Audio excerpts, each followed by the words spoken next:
warahmatullahi wabarakatuh. Waalaikumsalam warahmatullahi wabarakatuh. Subhanallah, walhamdulillah, wala ilaha illallah, wallahu akbar.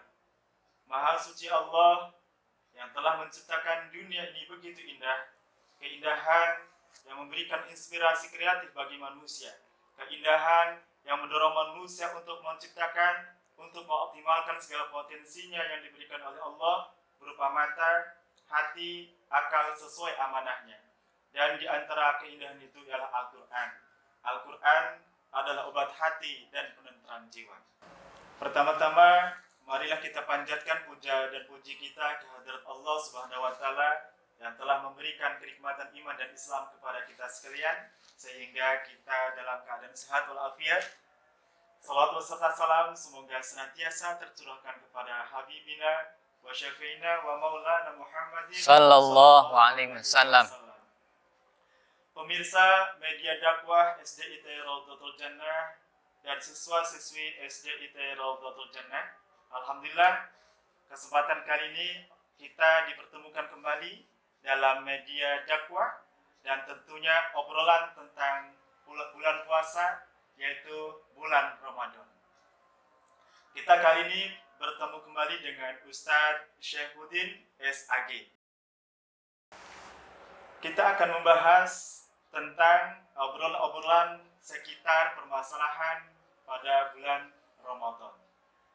Pak Ustadz, bagaimana kabarnya hari ini? Alhamdulillah, Kang Dudi cukup sehat walaupun sudah berapa hari puasa ya. Biasanya kalau orang puasa itu lemes, tapi alhamdulillah hari ini luar biasa. Luar biasa. Semuanya dengan izin Allah Subhanahu wa taala. Tentunya itu semua keberkahan di bulan Ramadan. Iya, alhamdulillah. Pemirsa media dakwah dan siswa-siswi SDIT Raudhatul Jannah yang berbahagia, Pak Ustadz, ada sebuah pertanyaan yang mungkin bagi saya sendiri dan khalayak masyarakat menanyakan tentang apa itu Ramadan, ya kan? Mungkin Pak Ustadz bisa menjelaskan tentang pengertian dan apa sih Ramadan itu. Terima kasih Kang Dudi. Bismillahirrahmanirrahim. Alhamdulillahirabbil alamin wassalatu wassalamu ala Rasulillah Sayyidina Muhammad ibni Abdillah wa ala alihi wa sahbihi wa baraka wasallam. Pertanyaannya cukup bagus sekali karena saat ini kita berada di bulan Ramadan. Tentulah pertanyaannya berkaitan dengan Ramadan.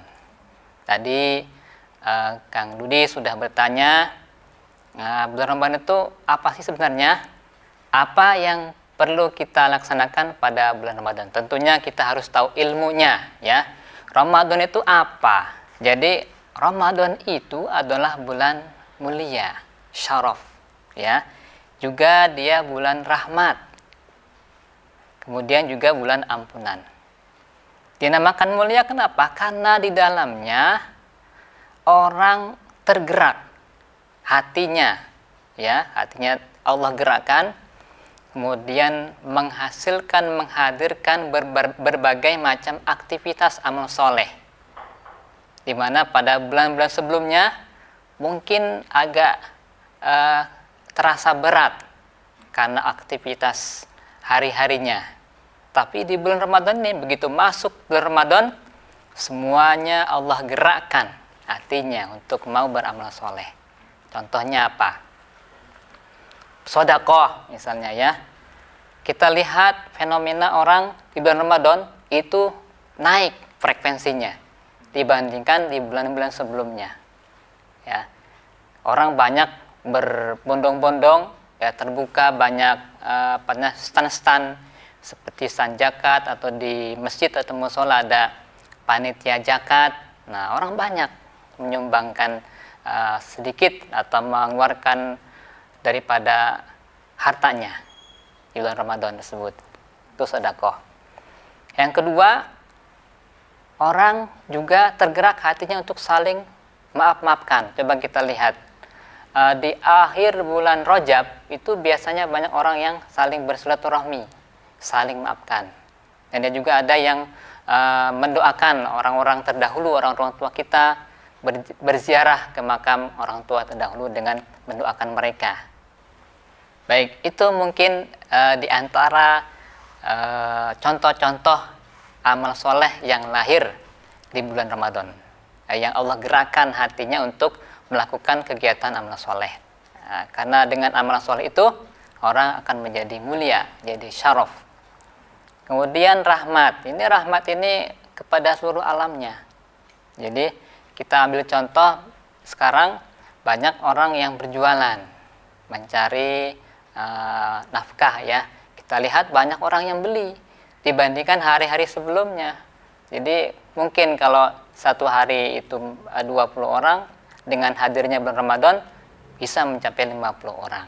Itu menunjukkan tanda kasih sayang Allah kepada hambanya dengan hadirnya bulan Ramadan. Kemudian juga bulan ampunan, terbuka lebar dari mulai terbit fajar sampai terbenam matahari. Siapapun yang memohon, meminta ampun, pasti akan dikabulkan ampunannya oleh Allah Subhanahu wa taala. Itu kemungkinan di antara ilmu di bulan Ramadan. Ya, terima kasih Pak Ustadz, sungguh luar biasa sekali ya. Tentu pembahasan tentang Ramadan begitu banyak sekali, panjang lebar tentang Ramadan begitu banyak. Ternyata Ramadan itu di dalamnya adalah bulan penuh hikmah, bulan penuh barokah, dan luar biasa sekali Pak Ustadz ya bulan Ramadan ini. Tentu tidak terlepas dari Al-Quran Pak Ustadz. Ya. Namun apa kaitannya Al-Quran dengan Ramadan itu Pak Ustadz? Baik, kenapa ya orang itu tergerak hatinya untuk membaca Al-Quran banyak di bulan Ramadan dibandingkan dengan di bulan selain Ramadan?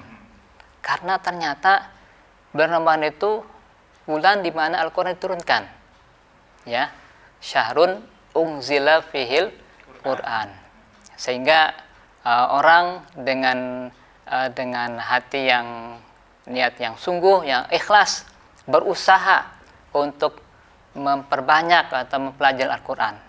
Dan di mana di bulan Ramadan itu juga Nabi kita, Nabi Muhammad SAW murojaah terus, murojaah bersama malaikat Jibril.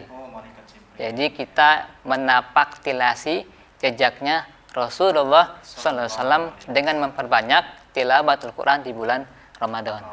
Ustadz, gini deh, misalkan ketika kita baca Al-Quran, tapi bacaan kita terbata-bata gitu Pak Ustadz. Bagaimana menurut kacamata Pak Ustadz gitu? No problem ya, tidak ada masalah. Jadi orang yang belum mampu lancar membaca Al-Quran itu pahalanya dua, ya. Pertama pahala tilawah Quran, kedua pahala belajar. Jadi nggak ada ruginya, insya Allah. Maka jangan khawatir ya, anak-anakku sekalian. Walaupun kalian mungkin belum lancar bacanya, minimal 2 pahala kalian dapati, ya. Tapi harus dengan semangat untuk memperbaiki bacaan. Jangan berhenti pada kemampuan yang ada. Ya, itu. Ya, artinya kita harus tetap berproses ya, Pak Ustadz ya. Ya. Tetap belajar untuk bagaimana kita membaca Al-Quran dengan baik dan benar. Ya, betul sekali. Ya, luar biasa sekali tentu di dalam bulan Ramadan itu. Bulan adalah bulan penuh hikmah dan barokah, dan di dalamnya pun Allah turunkan Al-Quran, ya. Dan tentunya dalam bulan puasa, bulan Ramadan, banyak sekali Pak Ustadz amalan-amalan yang dianjurkan untuk dilaksanakan di setiap bulan Ramadan ini. Nah, mungkin bisa Pak Ustadz simpulkan atau beri penjelasan amalan apa saja sih yang bisa diamalkan khususnya buat kita-kita semuanya ya selama bulan Ramadan itu Pak Ustadz. Baik, sebetulnya yang menjadi patokan adalah semua jenis amal soleh ya, itu layak dikerjakan. Bahkan di lain bulan Ramadan pun perlu dikerjakan. Tapi yang perlu digarisbawahi adalah karena bulan Ramadan itu bulan khusus dan ada ibadah yang khusus, maka yang khusus ini perlu diperhatikan. Apa itu? Pertama, siamuhu atau dengan puasanya. Jadi puasanya harus dijaga, ya. Makanya fisiknya pun harus dijaga. Dengan puasa itu berarti kita sudah mengamalkan. Ya, menjalankan perintahnya sebagaimana yang termaktub dalam surat Al-Baqarah ayat 183. Itu siyamuhu naharu, siyamuhu naharon. Yang kedua qiyamuhu lailan. Apa itu Pak Ustaz? Saya baru dengar tuh qiyamul lail. Qiyamul lail maksudnya mendirikan malam-malamnya.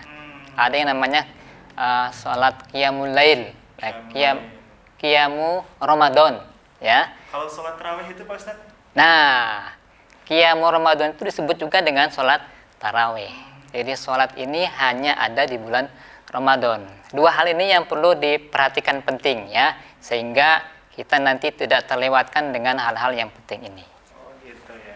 Nah misalkan gini Pak Ustaz, kita puasa nih, tapi kita tidak melaksanakan sholat tarawih gitu Pak Ustaz. Ya. Gimana sholatnya? Gimana puasanya? Puasanya. Gimana Ramadannya gitu ya. Juga, ya. Iya, sebetulnya karena ini ibadahnya sunnah ya, ya tidak masalah. Cuman ya, ada yang miss, ada yang hilang, ya. Karena itu sunnah satu-satunya yang ada di bulan Ramadan. Tidak kita jumpai di lain Ramadan. Maka kalau kita abaikan, berarti kita sudah menyia-nyiakan kesempatan.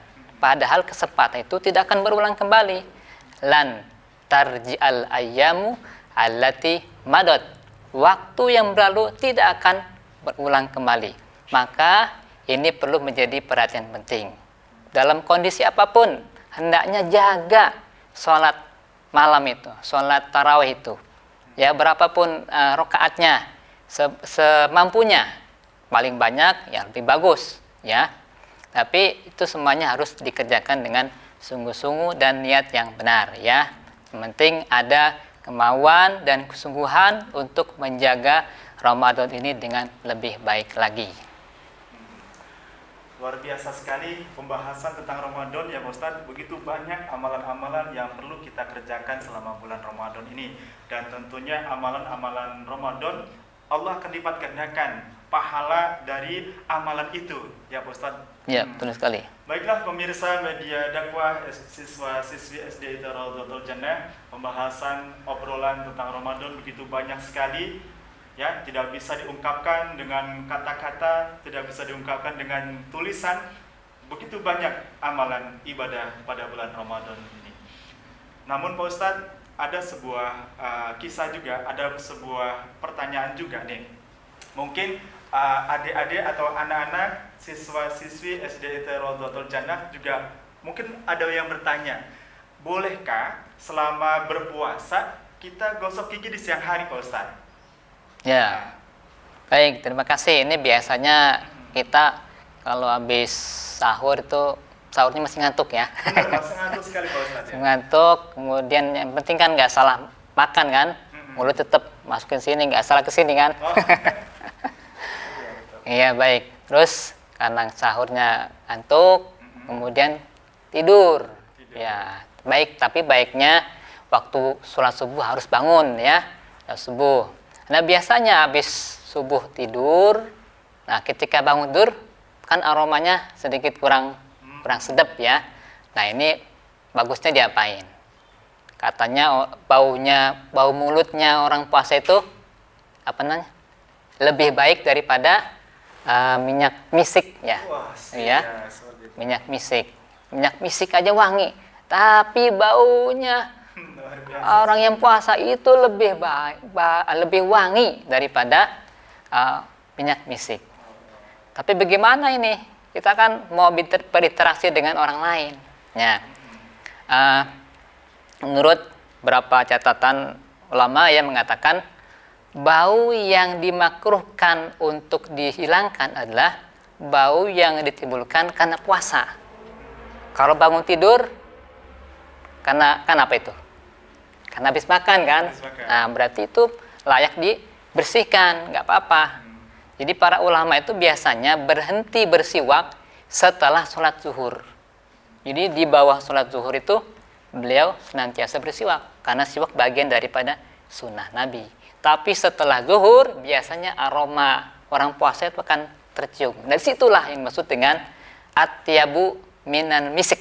Nah, Baiklah pemirsa media dakwah siswa-siswi SD Raudhatul Jannah, semoga kita semua dalam keadaan sehat walafiat. amin. Mudah-mudahan obrolan Ramadan kita kali ini Amin, Allah amin. berikan kemudahan kita untuk menjalankan ibadah puasa Ramadan, dan setiap obrolan kita ini Allah limpahkan anugerah keberkahan buat kita semua. Amin, amin, amin. Dan tentunya saya pribadi mengucapkan terima kasih Pak Ustadz atas kesiapan Sama-sama. mengisi acara ini. Afwan. Dan kurang lebihnya mohon maaf. Assalamualaikum warahmatullahi wabarakatuh. Waalaikumsalam warahmatullahi wabarakatuh.